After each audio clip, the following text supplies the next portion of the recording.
I'm Savannah, this is Cleaver Cooking, and today we are making Dominique Ansel's Madeleines, which is very exciting because his recipe actually makes sense. It's none of that bullshit like, oh, you have to like beat the eggs for 8 minutes exactly and it has to sit in the fridge for 30 minutes, but not a second more. And if you leave it in for over an hour, you're completely fucked. That's not what we're making. These Madeleines are designed to be baked off to order in a restaurant, and essentially a Madeleine is like a combo of a cake and a cookie. So you're basically just mixing together a cake batter without the liquid. It's very simple, and they're so delicious. Let's jump in. All right, so first off, we are going to melt some butter, some brown sugar, and some honey. 0, thank you. See if that changed it. Okay, all right, here we go. So, got my, you can see how shitty this butter is. It's so chunky and choppy. We want about 115 grams, not about, you want 115 grams of butter. And I like to chop it up into pieces, just so that it melts a little bit quicker and more evenly. And it's gonna be approximately 1 stick, or a half cup. Tear it out, and then we want 15 grams of honey. It's a little dangerous doing this over the pan, but we'll see how we do. And I'll have all the measurements for doing this by volume on the website. Ha, 15, we're just so good. And then 15 grams of dark brown sugar. If you got light brown sugar, it'll be okay.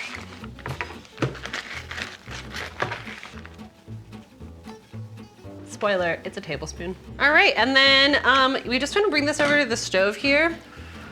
You do not wanna let the butter boil. Stay with this and kind of stir consistently. I made a batch earlier because the Madeleine batter actually does much better if it rests.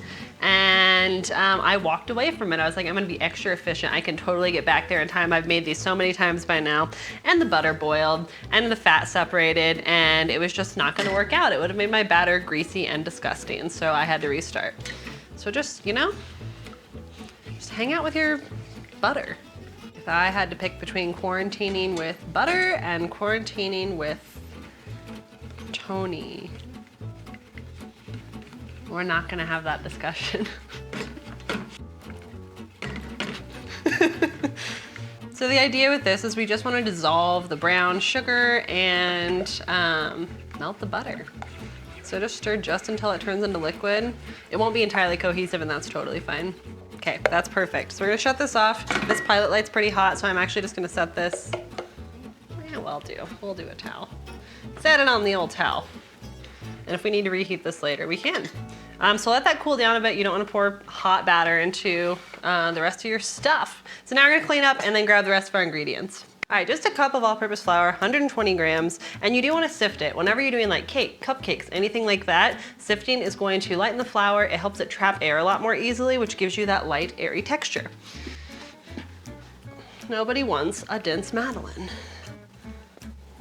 And something that like gets a lot of people is recipes will call for a cup of flour sifted, and they're like, well, so they measure a cup of flour and they sift it, and their recipe completely fails. So if you're doing it by weight, it doesn't matter. If you're doing it by volume though, sift your flour, then measure it. Yeah, see, look at that. That's not gonna be a good Madeleine. All right, to that, we're gonna add half a teaspoon of baking powder. Nope, that's 1 teaspoon. Where are all the half? Oh, it's getting down there. Half teaspoon baking powder, half teaspoon of coarse kosher salt. And we don't weigh the little ones because they're such a small amount, it just doesn't register. And I'm actually gonna sift this sugar. We want 50 grams. Because this sugar's kind of shit and it's got some chunks in it. We want 100 grams, not 50 grams. What'd I tell you? All right, done with the scale. Just gonna whisk all this together. You know what, this flour is just like kind of shitty, and I wanna sift it again. I just wanna make sure these Madeleines are really light and nice. You don't have to do this, but you know, I'm looking at it and it just looks more relaxed than I want to. I want to feel light as a feather, but not necessarily stiff as a board. That's better. Okay, to that, we're gonna add the zest of a lemon. His original recipe calls for the zest of an orange as well. Kind of like half and half. You don't need to do the entire thing. So just whatever you got, really, is gonna be good.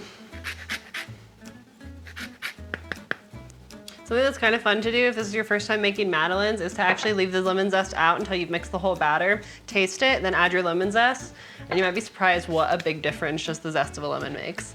I definitely was. All right, that's it for dry ingredients. We're gonna add 3 eggs to this. You could measure it, it'd be 150 grams, but I'm not gonna. Now, I had these eggs set up on the counter to come to room temp at like 10 a.m. this morning. I went out, ran to the grocery store, came back, realized as I was starting to set up that dear Tony had put them back in the fridge, you know, meaning well. So you can just put them in some warm water for about 15 minutes if you forgot to set them out and bring them to room temp. Because keeping with a light and fluffy baked good, room temp ingredients is going to help you trap air and give you a fluffier product. And also it's a really good habit to whisk your eggs in one at a time. It just helps them get incorporated a little bit better. And clearly I did not do that, but it's gonna be okay. Okay, checking in. You know, the butter started to re-solidify just a tiny bit. I'm just gonna pop it back on the flame for like, just a few seconds. That's good. You just wanna make sure it's melty, liquidy.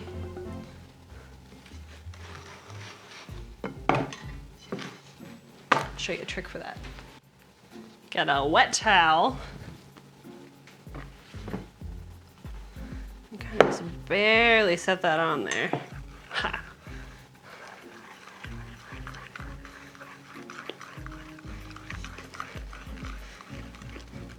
And with this, you want to just mix until combined. If you keep beating and beating, it can upset the texture of the madeleines. And then just streaming it in as you go, kind of like making sure that you've mixed in what you've added before you add a ton more. It's just a really good way to make sure it's emulsified and your batter's not gonna separate on you. It's the same concept for making aioli, salad dressing, anything where you're trying to combine a fat with something it doesn't want to bind with. Every last little droplet. Taste check, always. That'll do. It's nice, it's light, even though it's a batter right now, and the lemon just kind of like shines through. All right, so now get your trusty old piping bag, which I am out of. I really need to get some like just reusable ones you can wash out, but I just wash out my plastic bags. So this is clean, even though it looks like garbage. And we are gonna stuff it in here. This is gonna be our piping bag today. Open that up. I got rid of my spatch. A rather large amount for this lens, but we're gonna make it work. Okay. So just kind of close it up, let the air out of there. Anything with baking powder, it's really nice if you have the time to let it rest. The madeleines, you could technically bake them off right now and they would still taste pretty good. They might be a little bit dense and you might not get the madeleine bump, which we will go into in just a second. But this I'm gonna let rest in the fridge. 12 hours is ideal. If you can let it rest, you can keep it in the fridge for up to 3 days. I make these in cooking classes all the time though, and we bake them off after about 30 minutes and they're fine. It's like definitely 6 to 12 hours if you can. If not, they'll be okay. So this is a half batch of madeleine batter I made like, I don't know, 5 hours ago. Is it 12 hours old? No. Is it probably gonna give us a madeleine bump? We'll find out. So I got my oven at 375 and we're actually gonna flip over this tray and pop it in now. We don't necessarily wanna preheat it. It's gonna give more airflow and let the madeleines bake more evenly. Got the pan at the grocery store. I just couldn't shell out the extra $1.50 for the like higher quality oil. Here we are. So kind of hold it away, just an even spray.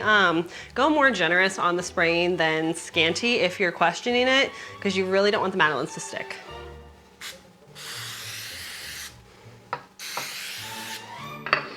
That'll do. This bag, I just keep reusing and it's already been cut open. Yeah, this is maybe a little bit of a large hole. This is actually a mini madeleine pan. Let me just show you the larger size. These are ones. I like the mini ones because you just get like crunchy on the edges with every bite. It's so good. All right, don't mind my little gluppy tip here. This is real life. So about 3/4 of the way full. That's too much. This tip is kind of like too big. The idea is to get them all the same size, which we are not necessarily doing, but it's gonna be okay. Take some practice. There you go. Nope. So whatever piping bag you got, cut the tip a lot smaller. Yeah, these are all a little bit too full. Let's hope Dominique Ansel doesn't watch this. I can just see him like, be ashamed. Yep. It's very bad. Now we have to give him some more because it's just gonna be so overbaked when the rest come out. Okay, that was not beautiful, but it's gonna be all right.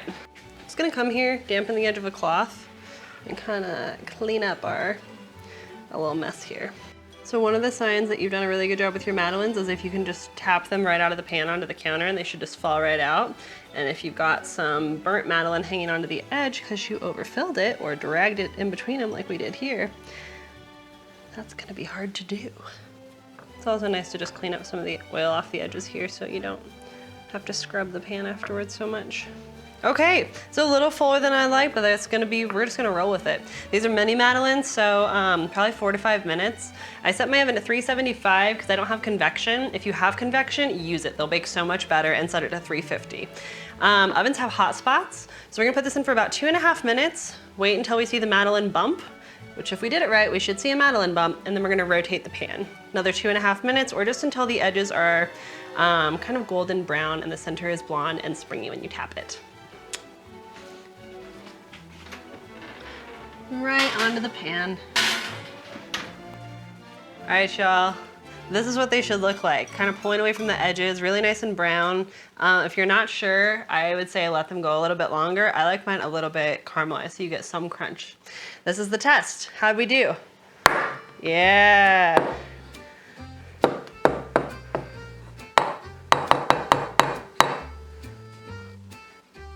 Those are gorgeous. Beautiful little mini Madeleines. That nice caramelization. That little Madeleine bump, it can be a little bit more apparent the longer you let them sit, but this one you can kind of see really nicely on. It should be like a little rolling hill. So my oven's a piece of shit, and it took about 7 minutes before they actually developed a hump and I rotated them. And I was sitting there, I was like, shit, did I fuck these up? But no, the oven they're all different. Like, in his professional restaurant, he can get Madeleines from the pan, like into the oven and out to the customer in 4.5 minutes. And my oven takes 8 minutes. So just, work with it. Like, look at the Madeleines, let them tell you what they need. So Madeleines, you don't really want to let sit very long. You can make a glaze for them if you want, but definitely just eat a few as they are. And for a glaze, I would maybe just use some powdered sugar, a little bit of lemon juice and salt, whisk that together, a little vanilla if you want. Put these all up in here. You gotta try just one before we do anything to it. Yeah, those are awesome. They have just a little crunch on the outside. They're light, they're airy. And they're really just not gonna be any better than when they first come out of the pan. So you can take a little powdered sugar. They get up a little higher there. Looks like he just got dumped on. That's it, y'all. That is Dominique Ansel's Madeleines. Thank you so much for watching. Head to the website, cleavercooking.com, and you can find this recipe listed and all the measurements by volume if you don't happen to have a scale. You do need a Madeleine pan. I've not been able to find a way around that. If you have one, let me know. I'd love to know. Other than that, yeah, make some Madeleines. They're awesome. And subscribe.